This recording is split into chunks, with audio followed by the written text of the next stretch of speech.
Beyond Scared Straight. This TV series profiles unique juvenile crime prevention programs in prisons across the U.S. Each hour-long episode follows a handful of at-risk teenagers that have committed violent acts ranging from fighting to making terrorist threats as they attend a program, which includes an intensive one-day session in a prison.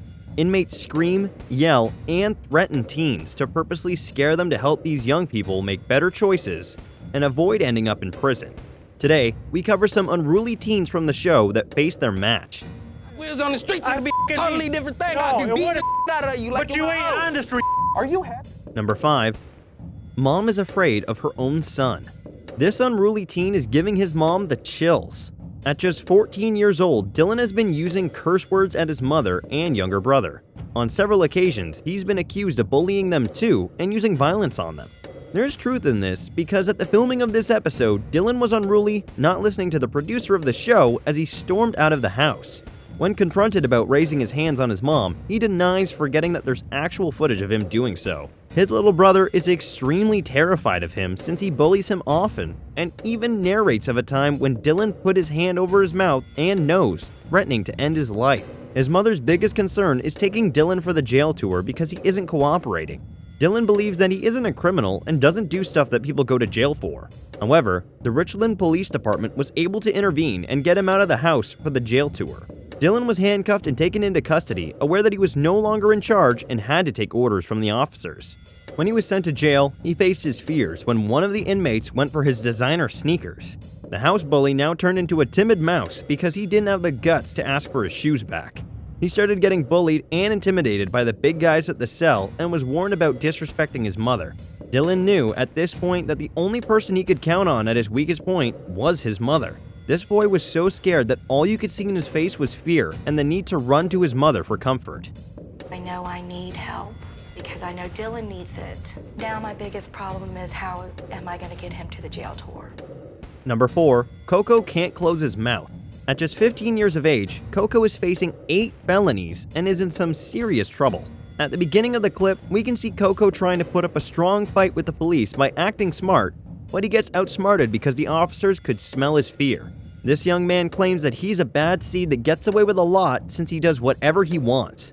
As if it wasn't alarming enough that he's been to juvenile 12 times, yet he's just 15. This daredevil had the guts to shoot at a police officer, which ended up with him getting charged with aggravated assault. With such reckless behavior, it's not shocking to discover that he's part of a gang called Young Brew, and even has tattoos to prove his loyalty to the mentioned blood gang. His mom is tired of his unruly behavior and considers him a dangerous criminal and a menace to society that needs to be contained. At the time of recording this episode, his sister came with the news that her brother Koko was involved in a carjacking and is wanted for stealing a car. When his mother tries to confront him, he yells back and walks away from her, disregarding her authority. According to his mom, she's tried everything, including counseling, but nothing worked, so she chose the jail tour program with the hopes of getting him straight. Back to the jail where Koko went for the program, officers warned him about pretending to be hardcore and threatened to leave him in a room full of real thugs without any self-defense and see how tough he really is. They intimidated him some more by letting him know that he hides behind gangs because he can't defend himself.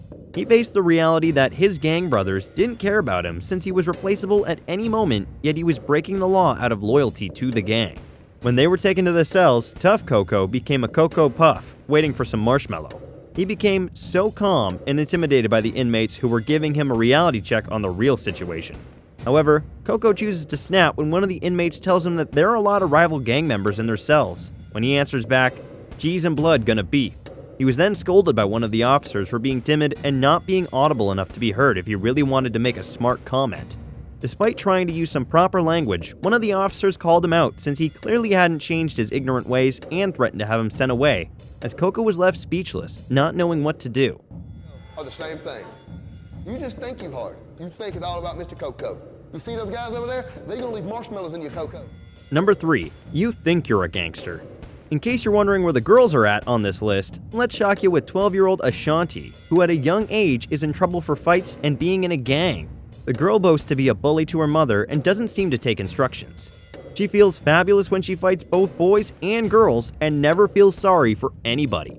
Her mother is concerned about her daughter since she has an I don't care attitude that has gotten her into trouble a couple of times. She just got the attitude where I don't care. I don't give a attitude about anybody. Her mother shows off to the camera several letters of her daughter getting charged with assault, bullying, and one even for disrupting the classroom after hitting an officer. At first, she claimed that she was in a gang, but when confronted, she denied the claims before later saying she was in the blood gang. Her young sister is falling right under her sister's footsteps, and the parents are concerned.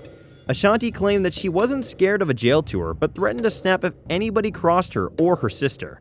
However, the tough girl faced her fears when she was getting taken into the jail cells.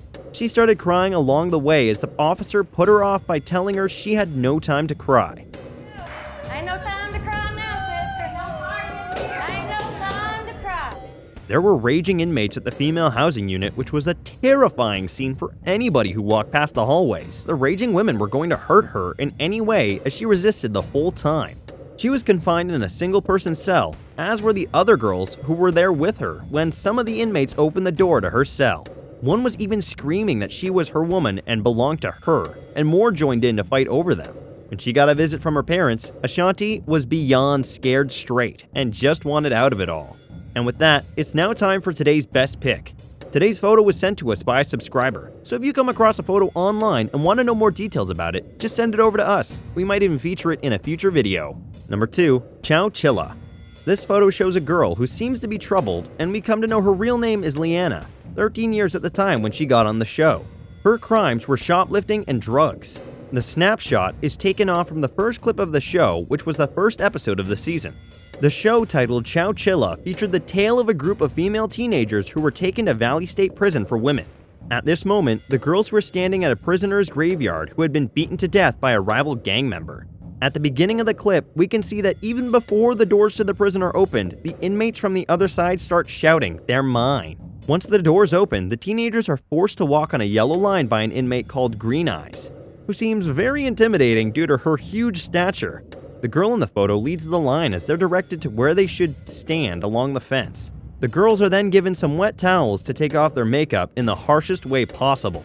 Later, they're given instructions to walk in a straight line following the yellow marking before making a stop to a grass area with a cross symbol on the ground. The girls are instructed to stand in a circle as they're given a tale of the inmate that was beaten to death by her rival gang member. She was left out in the rain for over 2 hours before her body was carried in a plastic bag since nobody cared. She laid out here in the rain for 2 hours before she was even covered with a plastic bag. They don't care. The prisoners warned the girls that whatever they do in the streets can catch up with them when they're locked up, so they needed to act better since in the prisons they're nothing but a number. The girls are then taken to the yard toilet where prisoners do their business and shown how filthy the conditions are. The place has no toilet paper or water, and usually a male guard is standing nearby watching over them. Green Eyes makes it clear that they would have nothing once they get into prison. Whatever the police don't take from them, they will. What the police don't take from you, we will. At this point, the girls were ready to turn a new leaf and start their lives as nuns. Just kidding. About the nun part, though. I'm sure they did change for the better. Who wants to end up in such a place in the first place? Number 1. Anger issues. When these teens are taken on the jail tour, most of them tend to go there scared since they have no idea who or what they will find. Since one of them called out his name while they were getting a briefing before being dumped in the housing units. From the word go, Brandon seemed like a rude boy who didn't want to hear anything from the officers and even threatened to beat him up if they were not within the officer's turf. We was on the streets, it'd be a totally different thing. I'd be beating the out of you like but you ain't on the street. Are you happy? He proceeded to let them know he wasn't scared of anything and was ready to defend himself if need be. Everyone was left speechless since he was the only one in the room acting like a tough guy. The word exchanges went on for a while as the threats started to sound more serious. The rest of the boys and parents were sent away as Brandon was left alone with 2 officers and his mom. The mother tried to confront him, sharing her biggest fears for her son, but Brandon continued to put on the tough skin. The officers were trying to get to the bottom of things to understand why the boy was so angry and hiding so much pain, but he never got the chance to open up. He also claimed that he needs to act tough because he was only raised by females. The officers tried to reason with him to calm down before he was taken to join the rest, and he did assure them that he would calm down. The look on his mom's face was more heartbreaking because of the tears. If you related to any of these kids, what would you do?